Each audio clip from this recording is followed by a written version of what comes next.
Asalaamu calaykum waraxmatullaahi wabarakaatu. Soo dhawaada. Waxaan maanta sameyneynaa albaabada iyo daaqadaha. Albaabada ilaa 5 albaab sida loo galiyo ayaan isla eegaynaa.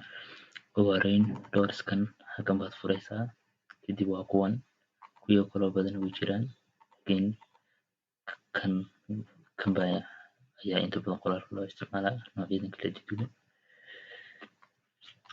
Kan yar ugu horeeya yar qurux badan.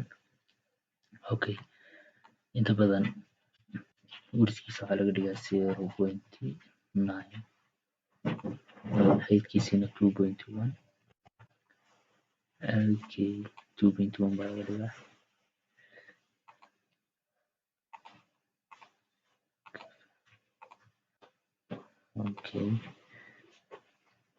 Aynu ku xirno marka.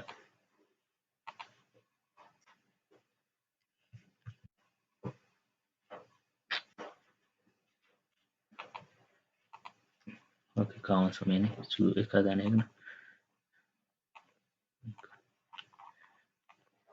Halkan waan ku xirnay, kuwa kalena aan gelgelino.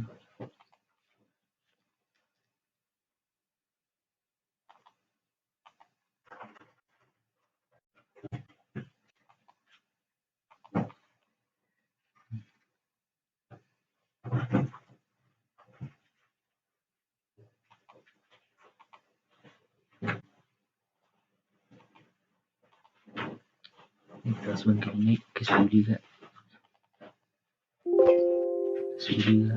size-kiisa aan yar laga dhimo 0.7, hadana 3.1 baa laga dhigaa.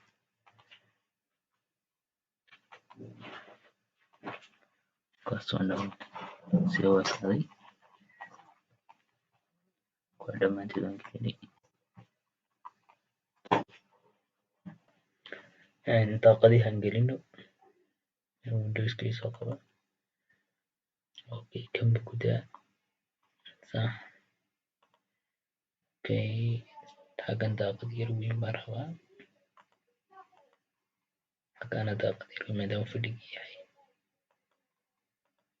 Xagga laba daaqadood baan geliyay balse way ekaadeen. Waa tan.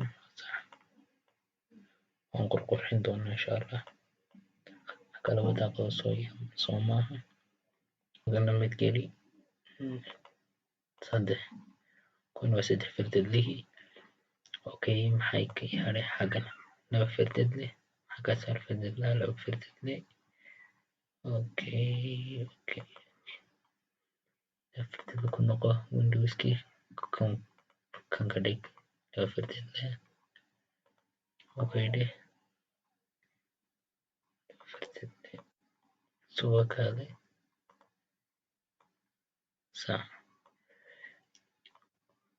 Xaggana 2 fardadle. Xagga kale 2 fardadle xaggaas. Xaggana 2 fardadle.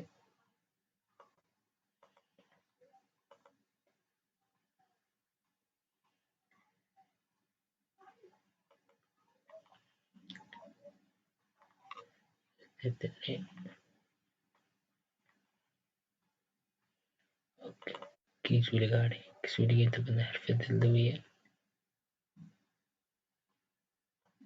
Kan ka dhig. Inta badan waa la yareysiiyaa 0.5 baa laga dhigaa. Halkana 0.5.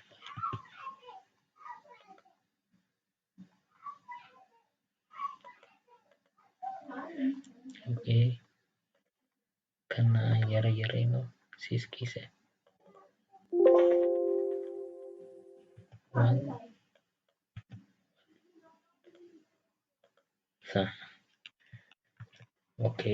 Saasna waxaa naga dhan daaqadihi.